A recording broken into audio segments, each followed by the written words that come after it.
In today's society of America, many people are undergoing a benevolent process of changes in their life by decontaminating the poisonous traditional forms of indoctrination and overcoming the complexity of its burdensome physical and psychological, nearly permanent effects. By unlearning, or rather deprogramming, the information taught throughout compulsory educational institutions of yesterday and today. Whereas a fact is literally based on the one-directional formatted belief of an individual's opinion, which may seem harmless to those who are satisfied with taking someone else's word for it, versus finding it out on their own through the process of diligent researching. By undergoing this process, an individual will soon discover that there is an actual difference between a fact and truth, and that most popular things that we were all taught in these compulsory educational institutions or by word of mouth that are considered to be a fact were never true. And with this new light form of discovery comes a positive change. And with this positive change comes an energetic realization of the actual truth, which adamantly reveals these multiple malicious hidden agendas surrounding what we call history, various forms of science, and even down to the English language, just to name a few. And speaking of just that, it is essential to recognize and master the understanding of the English language, because it can hold a person mentally captive merely by the misunderstanding of a word's definition, especially when it pertains to law, education, or even social science. There is a big reason why, when a person recalls or names each letter of a word, that gesture or process is called spelling. The underlining word in this sense would obviously be spell, which could carry a variety of different essential meanings within itself. The majority of people would recall the most popular definition of spell, which pertains to writing or naming the letters of a word correctly, while on the other hand, the not so popular, or rather uncommonly used definition of spell pertains to words that has magical powers, to say the least, but usually in a negative sense, because what you do is mentally and physically out of your control. What I mean by that is, your thoughts and actions, or rather your reality, is completely dictated and heavily influenced by the spell of the words you speak. Literally. This is why you would hear the saying, be careful what you wish for, because a person can play that same spelling trick of the English language amongst themselves inadvertently.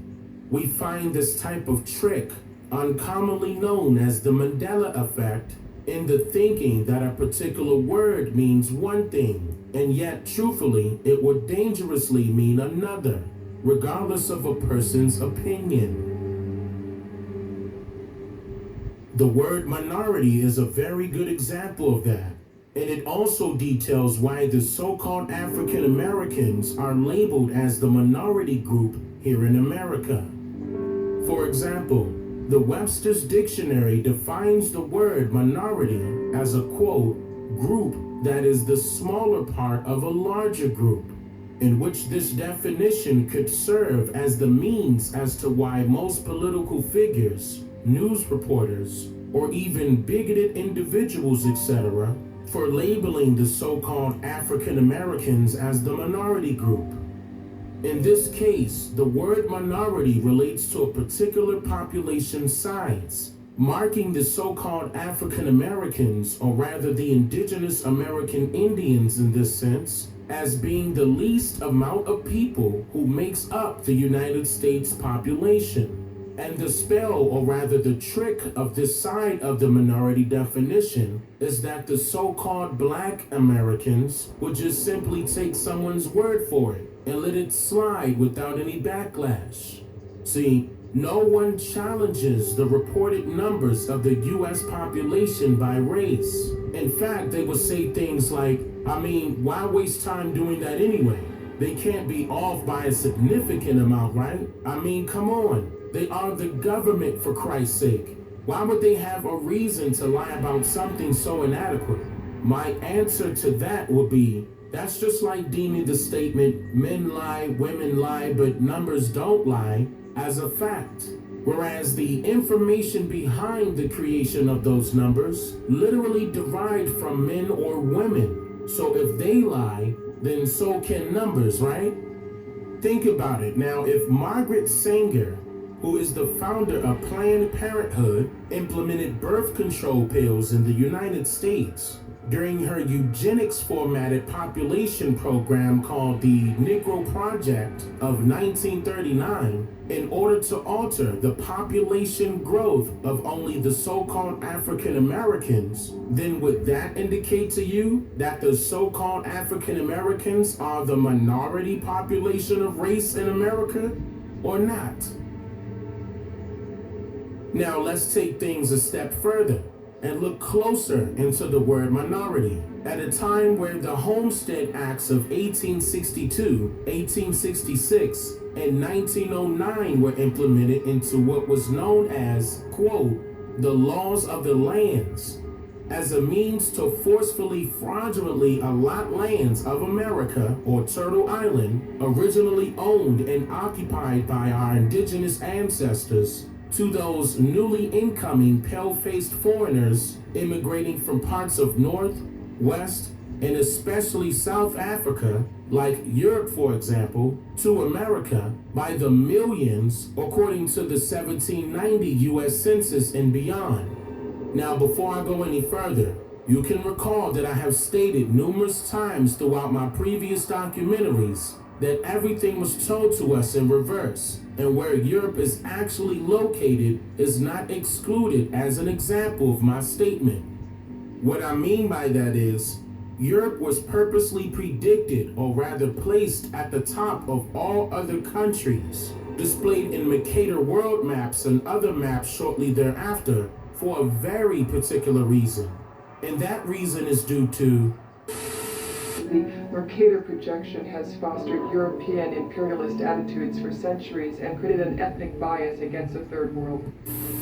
Salvatore Natoli of the National Council for Social Studies argues, in our society we unconsciously equate size with importance and even power.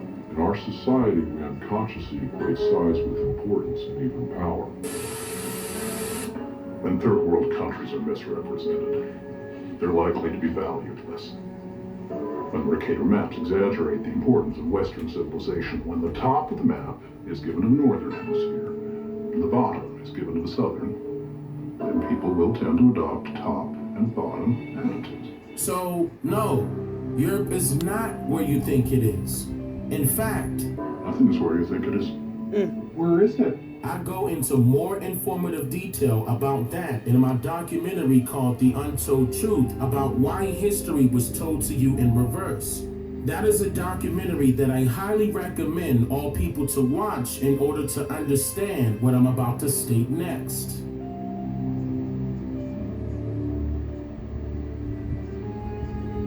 Now let's go back in time a little to the years of 1913 and 1936, at a time when land acts were adopted into law in South Africa. Now what's very important to note here is that these laws are very identical to the Homestead Acts in America that I mentioned earlier.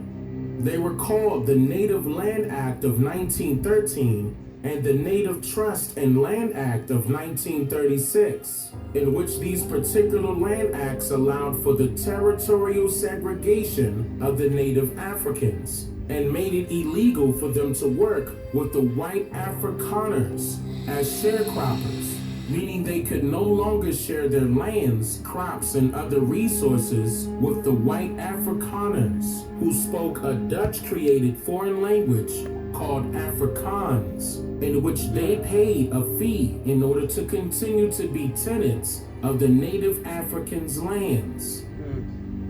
Through the passing of these land acts, along with several others shortly thereafter, it allowed for more than 80% of these already inhabited lands to be cleared of native Africans and sold at a very cheap rate to white Afrikaners only.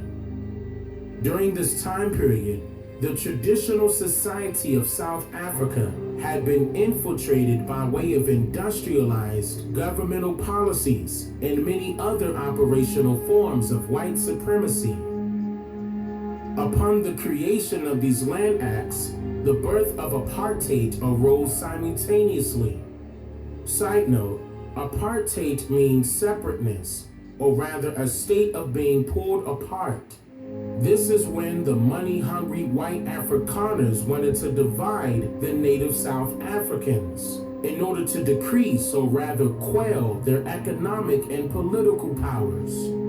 With these laws now in place, the all-white Afrikaner National Party was established in 1948, which they created an all-white government that helped to rapidly enforce all pre-existing and future regulations and policies of racial segregation to include the previously written, quote, laws of the Land Acts that I mentioned earlier.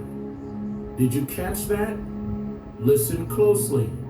Once the non-white South Africans, or the native Africans, were forced off of their own lands and removed out of their own homes and placed on reserves, similar to today's Indian reservations or plantations, or what we know now as the public housing areas found in North America's ghettos, for example, the non-white South Africans were also forced to work industrialized jobs in order to single-handedly build up South Africa into a capitalist society. What's very noteworthy here is that the Population Registration Act of 1950 was implemented into law, very identical to an American law enacted in 1972 called the Equal Employment Opportunity Act, which allowed for a person to self-identify themselves in order to ensure that they were not being discriminated against because of their race, nationality, or disability, etc. The PRA, or rather the Population Registration Act of 1950, was used to identify and classify all South Africans by categories.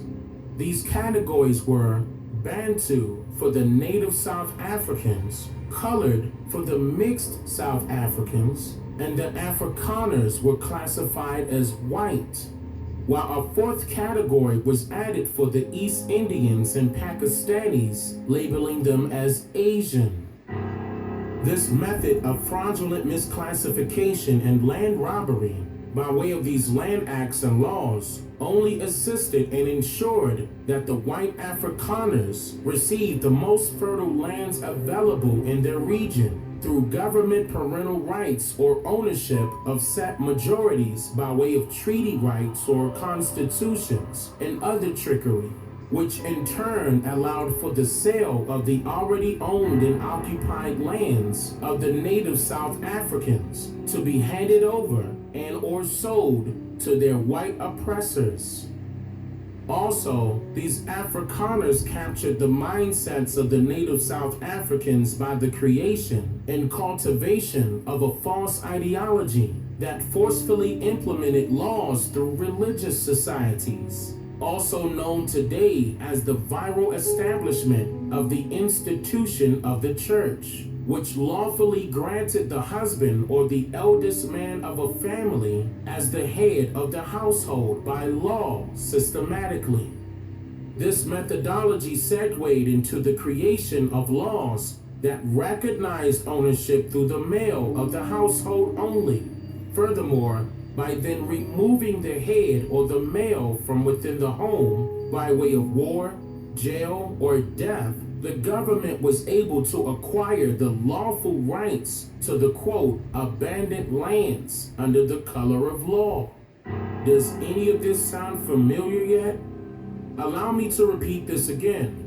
The great majority of the native Africans were living on their lands and decided to share some of it to farm with newly incoming white Afrikaners of Dutch descent, which in turn made them sharecroppers. However, These land acts removed these natives to reserves and forced them into industrial servant laboring positions for the white Afrikaners, or rather known today as slavery.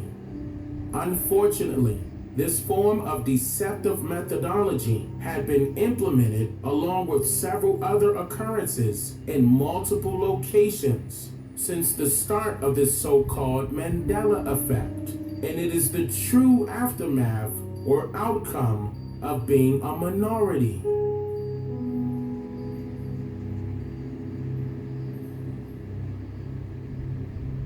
Now you can see how a lot of the similarities to what we now face here in America is not a coincidence, being that we are the direct descendants of the indigenous Aboriginal Niji of this land now called America, and how our historical timeline directly correlates to this similar timeline that I'm about to go over, which was planned and carried out by the same white Afrikaners who immigrated by the millions to the Americas during the years of the Homestead Acts, when subsequently laws were created to give them our farms.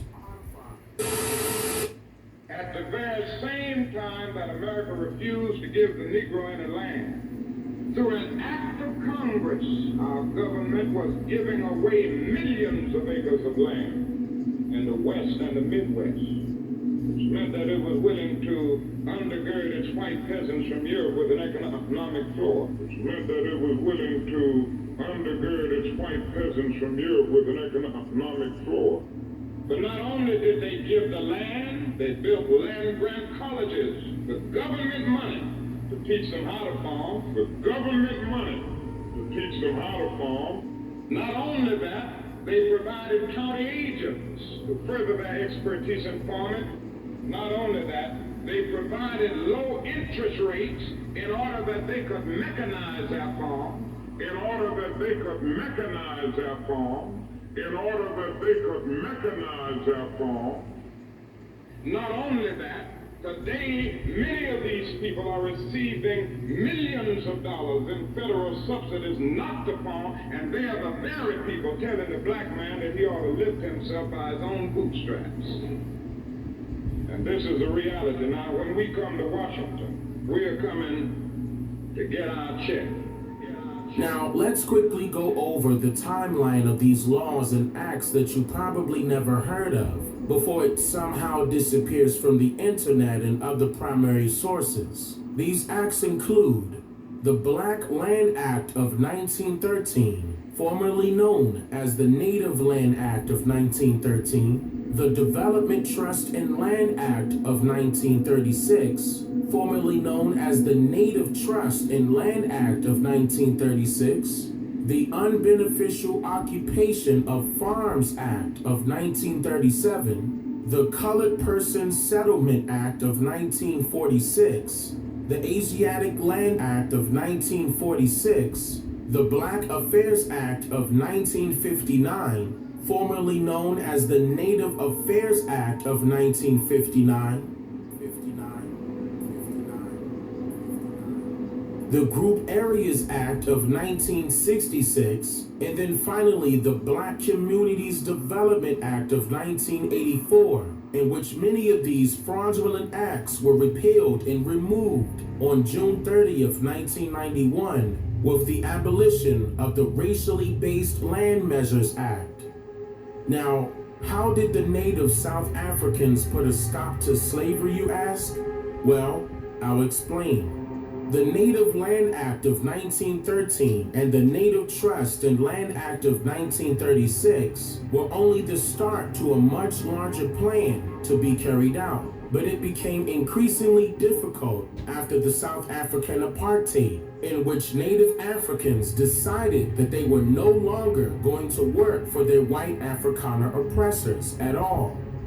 After the Native Africans decided to no longer work, this delivered a winning blow to their oppressors, which set into motion these acts to be removed on June 30th, 1991. And it was then that other motions were set in place here in North America, which in turn reveals the true Mandela effect.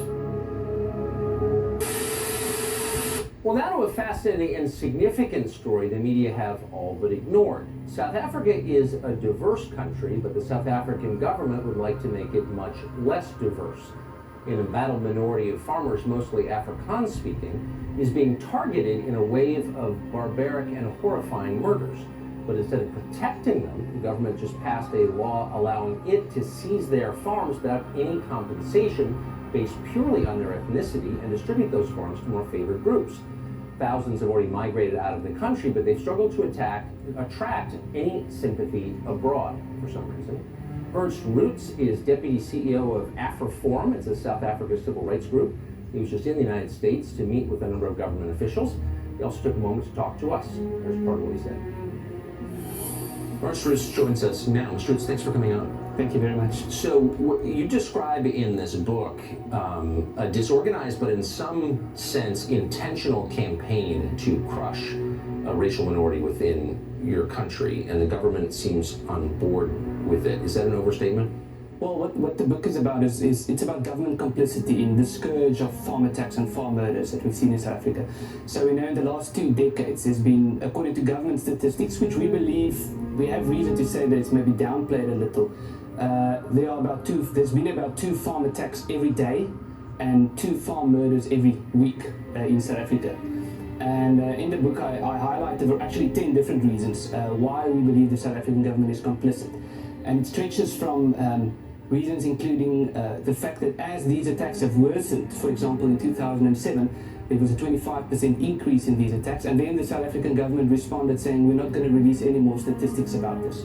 Then also, which is very concerning, is the hate speech in South Africa. So we have, that's the title of the book as well, Kill the Boer, which is a very popular song, which is still being sung in South Africa. It was sung just the other day. So it's sung at political rallies, and of course Boer referring to a particular cultural group in South Africa. Right. We have songs like Shoot the Boer, which is a different song. So there are a variety of ways in which we... But I thought that hate speech was now a crime punishable by prison time in South Africa. Are any of the people who say this arrested? Well, there's a bill on the table to have hate speech declared a crime punishable by prison time. But if you look at the motivation around this, it's very clear that I think those in government who are pushing this don't regard this as hate speech. As a matter of fact, they've been arguing that it's not hate speech in courts. So they would argue that they have a right to sing about killing farmers, and then they would say it's an expression of freedom of speech. So now the government has announced that it plans to pursue a policy of taking land away from people on the basis of their skin color. Do you think they'll do that?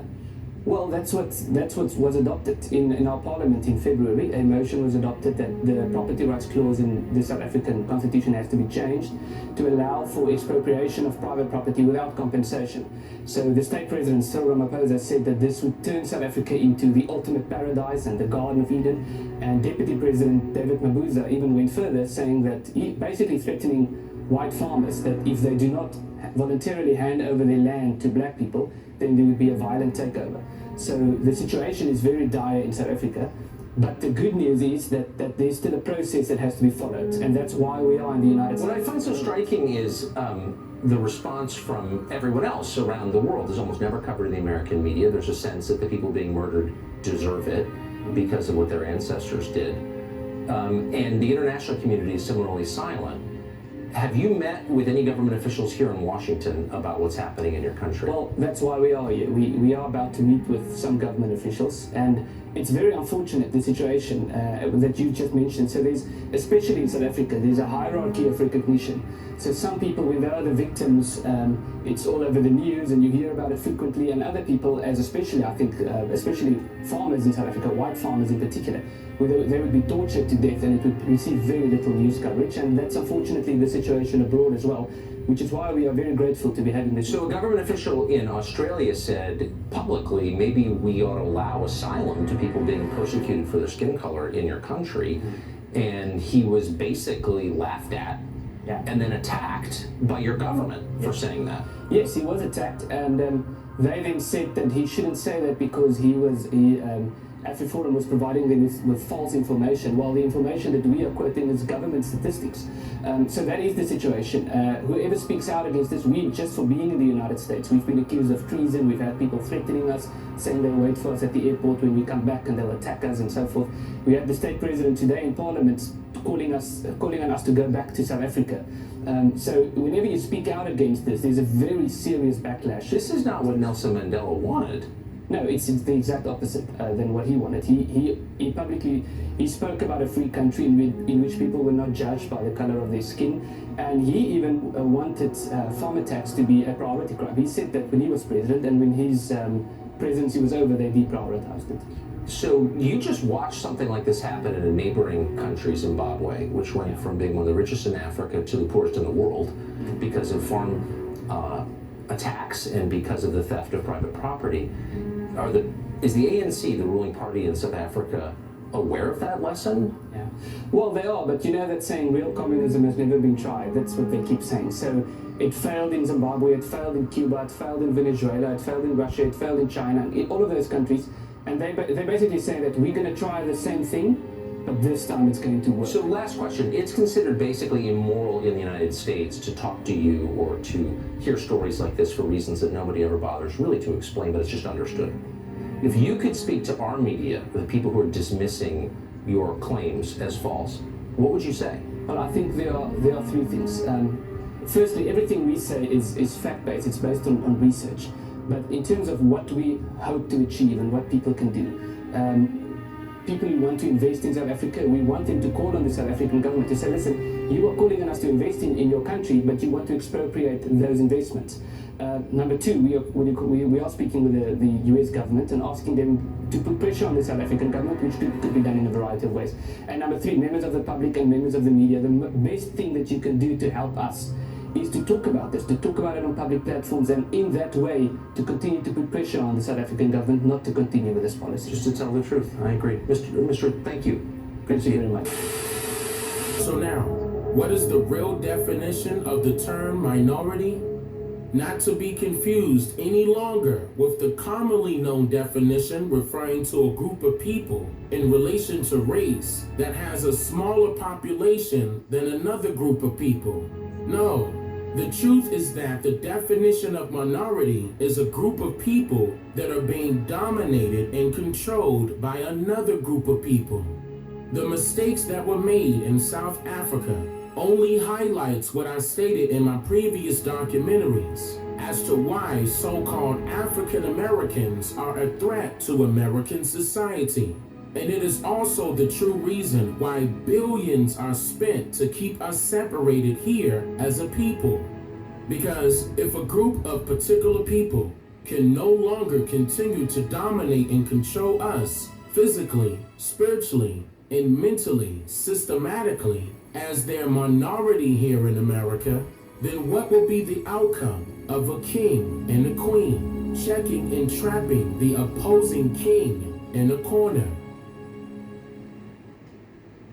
I'm just here to make you think.